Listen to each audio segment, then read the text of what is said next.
dear students, myself Sanjay Kumar Tiwari.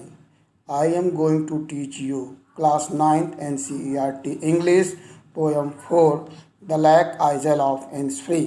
The Lake Isle of Innisfree. Innisfree the name of place है. In this the poet talks about various things. इस कविता में कवि बहुत सारी चीज़ों के बारे में बताता है. Firstly he wants to go in Innisfree to build a cabin. पहले तो वो एनिसफ्री में जा कर के अपना एक कैबिन मतलब वुडन हाउस बनाना चाहता है. Further he describe the cabin as small. आगे बताता है कि उसका कैबिन कैसा है, स्मॉल है एंड सिंपल और बिल्कुल साधारण. One shot of rustic as per the poet description. मतलब बिल्कुल सिंपल सा जंगल के बीच में उसका ये आइजल में घर का चित्रण किया है अपने. The poet also decides. Poet आगे और निश्चय करता है how he will have a bean garden, कि वो किस तरह से बीन का एक प्रकार का खाद्य पदार्थ है बीन. In his वेंसिटी. अपने सराउंडिंग में किस तरह से वो बीन का गार्डन लगाएगा. And that he will also have a beehive. और मधुमक्खी के छत्ते भी वहाँ उसके होंगे. While describing it is expression.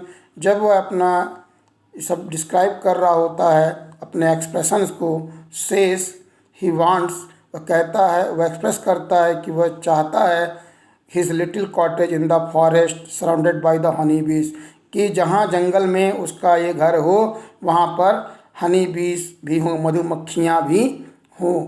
Along with that, इसके साथ ही एक्सप्रेस, वह व्यक्त बताता है he want of living alone, कि वह अकेले रहना चाहता है. ही वांट इट, वह ऐसा इसलिए चाहता है because he wants it because, वह चाहता है क्योंकि he wants to live his life in peace and purity, क्योंकि वो अपना जीवन शांति और शुद्ध वातावरण में जीना चाहता है. इन एडिशन, और साथ में he wants to live the country life to get away from the fast life rather life slower but peaceful. वह चाहता है कि ये कंट्री की जो लाइफ है शहर की फास्ट लाइफ से स्लो है लेकिन पीसफुल है. In the poem he talks about various things in detail. ये बहुत सी चीज़ों के बारे में विस्तार में बताता है. सच एज हिडन नुक्स एंड सिंगिंग, कि किस तरह से वहाँ जो इंसेक्ट कीड़ा है क्रिकेट, वो किस तरह से सिंगिंग करता है. Overall the poem shows a lively flow of his imagination. पूरी कविता में कवि अपने सजीव कल्पना का चित्रण करता है. दाव इन द एंड, यद्यपि अंत में the poet reveals this image of fancy, खुद स्पष्ट कर देता है, डिस्क्लोज कर देता है कि ये पूरी जो कविता है, जो पूरी एक्सप्रेशन है वो इमेजिनरी है, काल्पनिक है. इंडीड ड्रीम लाइफ, जैसे उसका वो ड्रीम है. Because he stand at a place, वह एक ऐसे स्थान पर खड़ा है which is totally opposite of the truly dream, कि जो उसके स्वप्नों की दुनिया से बिल्कुल विपरीत है. Now see the explanation stanza by stanza. First stanza. I will arise and go now and go to Innisfree and a small cabin build there of clay and wattles made. 9 being rose will I have 3, a hive for the honeybee and hive alone, and live alone in the bee loud glad. Difficult word meaning. Arise means stand up, cabin room, wattles twisted sticks, जो घास फूस जिससे घर बनते हैं. Glade clearing, open space मतलब खुला क्षेत्र या प्रसन्नता के लिए है. Bee loud refer to sound of made by buzzing bee. Bee loud means जो मधुमक्खियाँ हल्ला करती हैं. Now see the explanation. I refer to the poet William Yeats. यहाँ पर आई स्वयं कवि के लिए बताया गया है, विलियम ईट्स के लिए. ही सेज दैट, वो कहते हैं कि ही वांट्स टू गो इन एनिसफ्री, वो एनिसफ्री जाना चाहते हैं. Over there he will build a small room for himself, और वहाँ पर वो अपने लिए एक छोटा सा मकान, एक कमरा बनाएंगे. With clay and small stick, मिट्टी और घास फूस से. Which are used to make the wall और फेंस ऑफ द कैबिन, जो उस कैबिन के दीवार और फेंसेस के बनाने में काम आएगा. As he will need some food to eat, जैसा कि उन्हें भोजन के लिए भी कुछ चाहना होगा। So he will grow 9 rows of bean near his room, इसलिए वो अपने कमरे के पास बीन्स लगाएंगे। Also he will get the honey from the honey bee hive, और उन्हें मधुमक्खी के छत्तों से हनी भी प्राप्त होगा। He says that the open space where he will build his room, वो कहते हैं कि वह खुला जंगल का क्षेत्र जहाँ वो अपना रूम बनाएंगे, he will be full of buzzing sound, वहाँ पर मधुमक्खियों के साउंड से वो क्षेत्र प्लेस भरा होगा। All over there he will live all alone, जहाँ पर वो अकेले रह रहे हैं। इन पीस एंड ट्रैंक्विलिटी, वहाँ सुंदर प्रकृति की गोद में शांति के साथ। Now see the second stanza, and I shall have come peace there, for peace comes dropping slow, dropping from the wheels of the morning to where he cricket sings, where the cricket sings.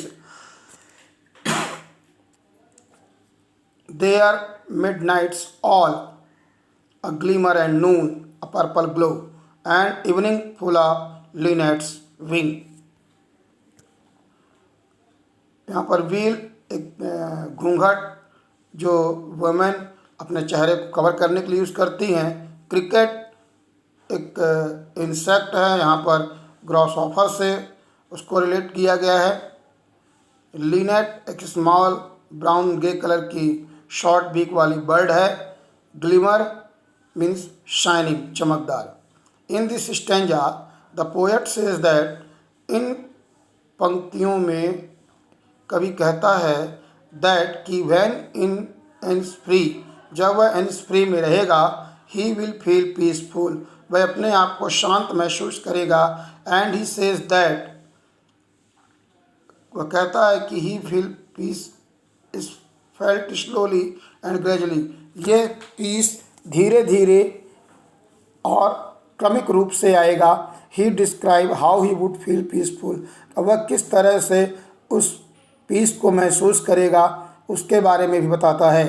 In the morning time, सुबह के समय, when it is cloudy, जब आसमान में बादल हों, and the view is not very clear, जब कुछ भी स्पष्ट दिखाई न देता हो, then it will appear as if the morning has worn a wheel, तो वो कहता है कि ऐसा लग रहा है कि जैसे कोई दुल्हन घूंघट डाल लेती है, वैसे वो क्लाउड का घूंघट मॉर्निंग ने डाल रखा है और अपने आप को छिपा रखा है।